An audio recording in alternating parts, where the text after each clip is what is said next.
ZEE5 ಇರುವಾಗ ನೀವು ನಿಮ್ಮ ನೆಚ್ಚಿನ ಶೋಗಳನ್ನ ಎಂದಿಗೂ ಮಿಸ್ ಮಾಡಿಕೊಳ್ಳುವುದಿಲ್ಲ. ಅದು ಸಂಪೂರ್ಣ ಉಚಿತವಾಗಿ. ಭಗವಂತ ಎಂತ ಕೆಲಸ ಮಾಡಿಬಿಟ್ಟೆ ಮರ. ಯಪ್ಪ ಗೊಡ್ಚಿ ವೀರಭದ್ರ, ನಮ್ಮ ಕುಟುಂಬಕ್ಕೆ ಶಿಕ್ಷಣ ಕಡಿಮೆ ಇರಬಹುದು, ನಮ್ಮ ವಂಶದ ಕುಡಿ ಮತ್ತೊಬ್ಬರು ಹೊಟ್ಟೆ ಹುಟ್ಟೋಗಿ ಮಾಡಿಬಿಟ್ಟಲ್ಲೋ ಶಿವನ. ಈ ಮಕ್ಕ ಇಟ್ಕೊಂಡು ಊರಿಗೆ ಹೆಂಗ್ ಹೋಗಲ್ಲ ಭಗವಂತ. ನಮ್ಗೆ ವಂಶ ಅಂಶ ಹಂಸ ಅಂಬು ಭೇದ ಭಾವ ಇಲ್ಲ. ಆದ್ರೆ ಹೋಯ್ ಈ ಕಂಸನ ಹತ್ರ ನನ್ನ ಮಗನ ಬೆಳವು ಹಂಗ್ ಮಾಡಿಬಿಟ್ಟೆ ಅಲ್ಲ. ಯಾವನಿಗೆ ಕಂಸ ಅಂತಿ ಮಣಕೆ ತಗೊಂಡು ಬಾಯಾಗ ತುರುಕಿ ಅಂದ್ರೆ ಬೆಣ್ಣಾಗ ಬರ್ಬೇಕಾ? ಮರ್ಯಾದೆ ಕೊಟ್ಟು ಮಾತಾಡಿ. ಏನ್ ಮರ್ಯಾದೆ ಕೊಡ್ತಾರೆ? ನಿಂತು ಹೋಗೋಣ, ಮೊದಲು ನಾವು ಹೊಕ್ಕಿವಿ ಆಮೇಲೆ ನೀವು ಬರ್ರಿ ಅಂತ ಹೇಳಿ. ನೀನೇ ಟ್ಯಾಕ್ಸಿ ತರಿಸ್ತೀನಿ ಎಲ್ಲಾರು ಕೂಡಿ ಹೋಗೋಣ ಅಂತಂದಿ. ನಿಂಗೆ ಹೇಳಿ ನನ್ನ ಹೆಂಡತಿ ತಲೆ ಮೇಲೆ ಚಪ್ಪಡಿ ಕಲ್ ಎಳೆದು ಬಿಟ್ಟೆ ಅಲ್ವೋ. ಹಲೋ ಮಿಸ್ಟರ್ ಬೀರಪ್ಪ, ಚಪ್ಪಡಿ ಕಲ್ಲು ಹೇಳದ್ ನಾನಲ್ಲ. ಹಂಗ್ ಕಂಡ್ರೆ ನನ್ನ ಹೆಂಡತಿ ಕನ್ಸಿಗೆ ತಣ್ಣೀರ್ ಎಸ್ದವ್ರು ನೀವೇ. ಈಗ ನಿನ್ನೆ ಹೆಂಡತಿ ಹೊಟ್ಟೆಲ್ ನನ್ನ ಮಗು ಬೆಳಿತಿತ್ತಂದ್ರೆ ನೆನ್ಸ್ಕೊಂಡ್ರೆ ತಲೆ ಚಿಟ್ಟಿಡಿತಿತ್ತು. ವೀರಭದ್ರ, ನನ್ನ ಹೆಂಡತಿ ಬಸವನ ಹೊಟ್ಟೆಯಾಗ ಒಂದು ಕೂಸು ಉಡ್ತೈತಿ, ನಮ್ದು ವಂಶ ಉದ್ಧಾರ ಆಗತ್ತಂದ್ರ ನಮ್ಮನಿ ದೀಪ ಅವ್ರ ಮನೆ ಕುಲ್ದೀಪ ಆಗತ್ತಲ್ಲೋ ನನ್ನ ಅಪ್ಪನ. ಭಗವಂತ, ನಮ್ಮ ಮನೆ ನಂದ ದೀಪ, ಇವ್ರ ಮನೆ ಬೆಳಗ್ತಿತ್ತಲ್ಲ ಮರೆಯ. ಇದು ನ್ಯಾಯವ? ಇದು ಧರ್ಮವ? ಮಕ್ಕಳು ಹುಟ್ಟಿದ ಮೇಲೆ ಅದಲು ಬದಲು ಆದ್ರೆ ನಡೀತಿತ್ತು. ನಾವೇ ಬದಲಾಯಿಸ್ಕೊಂತಿದ್ದು. ಕೂಸು ಹುಟ್ಟೋದಕ್ಕಿಂತ ಮುಂಚಿನ ಅದಲು ಬದಲು ಮಾಡಿಟ್ಟಿದ್ಯಲ್ಲೋ ನನ್ನಪ್ಪನೇ.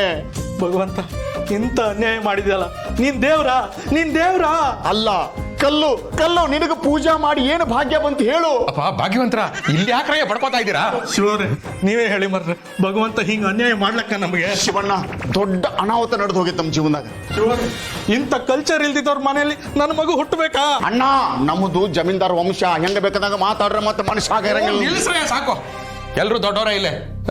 ಅದೇ ಮತ್ತೆ ಇಟ್ಸ್ ವೆರಿ ಕಾಂಪ್ಲಿಕೇಟೆಡ್ ಇಶ್ಯೂ. ಇದನ್ನ ಇಲ್ಲಿ ಮಾತಾಡಿದ್ರೆ ಚೆನ್ನಾಗಿರಲ್ಲ. ಕೂತ್ಕೊಂಡು ಡಿಸ್ಕಷನ್ ಮಾಡಬೇಕು. ನನ್ನ ಮಾತು ಕೇಳಿ, ಬನ್ನಿ ಬನ್ನಿ. ಈ ಪ್ರಪಂಚದಲ್ಲಿ ಎಲ್ಲೆಲ್ಲಿ ಏನೇನು ಹೆಂಗಾಗುತ್ತೋ ಗೊತ್ತಿಲ್ಲ. ಆದರೆ ನಮ್ಮನೇಲಿ ಮಾತ್ರ ಯಾವಾಗ ಯಾವಾಗೂ ಏನೇನೂ ಆಗ್ಬಿಡುತ್ತೆ. ಸದ್ಯ ಮಕ್ಕಳು ಮನೇಲಿಲ್ಲ, ಇಲ್ಲ ಅಂದಿದ್ರೆ ಕಷ್ಟ ಆಗ್ಬಿಟ್ರು. ಬಹುಶಃ ಹೀಗೆಲ್ಲ ಆಗುತ್ತೆ ಅಂತ ಗೊತ್ತಿತ್ತು ಅನ್ಸುತ್ತೆ. ಅದಕ್ಕೆ ಮಾವ ಮಕ್ಕಳನ್ನ ದೇವಸ್ಥಾನಕ್ಕೆ ಕರ್ಕೊಂಡು ಹೋಗ್ತಾರೆ. ನಮ್ಮಪ್ಪ ಮಾಡಿರೋ ಎರಡನೇ ಒಳ್ಳೆ ಕೆಲಸ ಅಂದ್ರೆ ಇದೆ. ಮೊದಲನೇದು ಯಾವುದು? ನನಗೆ ಜನ್ಮ ಕೊಟ್ಟಿದ್ದು. ಬಾಬಾ, ನೀವಾದ್ರೂ ನಿಮ್ ತಾಯಿ ಹೊಟ್ಟೆಲ್ ಹುಟ್ಟಿದ್ರಿ. ಆದ್ರೆ ನಮ್ಮ ಹಣೆ ಬರಹ ನೋಡಿ, ನಮ್ ಮಗು ಈ ವಿಲೇಜ್ ಲೇಡಿ ಹೊಟ್ಟೆಲ್ ಹುಟ್ಟಂಗಾಯ್ತು.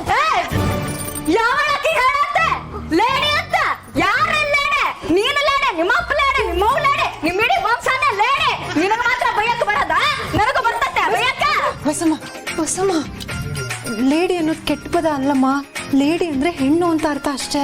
ಲೇಡಿ ಅಂದ್ರೆ ಹೆಣ್ಣಂತ ನನಗೆ ಗೊತ್ತಾಗತ್ರಿ, ನಮ್ಮ ಬಸವಗೆಲ್ಲಿ ಗೊತ್ತಾಗಬೇಕು. ಇದಕ್ಕೆ ಮೊದಲೇ ಇರಿಗೇಷನ್ ಕಡಿಮೆ ಐತಿ. ಕಂಡ್ರೆ ಶಿವರೇ, ಸಮ ಮಾಡಿ ಎಜುಕೇಶನ್ ಅಂದಲ್ಲಿ ಹೇಳೋಕೆ ಬತ್ತಿಲ್ಲ. ಇಂಥವ್ರ ಹೊಟ್ಟೆಲ್ ನನ್ ಮಗು ಹುಟ್ಟುಕ? ನೀನು ಓದಾಗ ನನ್ನ ಕಾಲು ಮರಿ ಸಿಕ್ಕಾಕ. ನಿಮ್ಮ ಯೋಗ್ಯತೆಗ ನೇಗಲಂದ್ರ ಗೊತ್ತಿಲ್ಲ, ಹೊಲ ಹುಳದಂದ್ರ ಗೊತ್ತಿಲ್ಲ, ಚಾವಟಿ ಅಂದ್ರ ಗೊತ್ತಿಲ್ಲ, ಭತ್ತದ ಸಿಪ್ಪೆನ ಒಲೆಗೆ ಹಚ್ಚಿ ಬೆಂಕಿ ಹಚ್ಚೋದು ಗೊತ್ತಿಲ್ಲ, ಹೊಲಕ್ಕೆ ಹೋಗಿ ಕೊಳೆ ಕೀಳೋದು ಗೊತ್ತಿಲ್ಲ.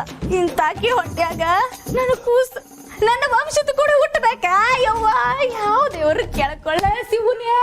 ಬಾವಾ, ಹೆಸರು ನೋಡಿ, ಬೀರಪ್ಪ, ಬಸಮ್ಮ, ಓಲ್ಡ್ ನೇಮ್. ನಮ್ಮ ಮಗುನು ಓಲ್ಡ್ ಆಗೇ ಇರುತ್ತೆ. ಇನ್ನು ಒಂದು ಮಾತು ಏನಾರ ಆಡಿದ್ರ ನಾನು ಹೊಟ್ಯಾಗ ಬೆಳಿತಾರೋ ನೀನು ಕೂಸ್ಗ ಬಡ್ದು ಬಿಡ್ತೀನಿ. ಹೌದಾ? ನನ್ನ ಮಗು ಹೊಡೆದ್ರೆ ನಿನ್ನ ಮಗು ಟಿವಿ ಸೂಕ್ಷ್ಮ ಹಿಂಡ್ತೀನಿ. ಬ್ಯಾಡ. ಕಟ್ಕೊಂಡ್ರ ನಾ ಬಡಿಯೋಳಕ್ಕೆ, ನಾ ಟಿವಿ ಹಿಂಡೋಳೆ, ನಾನು ಬಡಿತಾನೆ. ZEE5 ಆಪ್ ಡೌನ್ಲೋಡ್ ಮಾಡಿ ಎಲ್ಲಾ ಸಂಚಿಕೆಗಳನ್ನು ಸಂಪೂರ್ಣ ಉಚಿತವಾಗಿ ನೋಡಿ.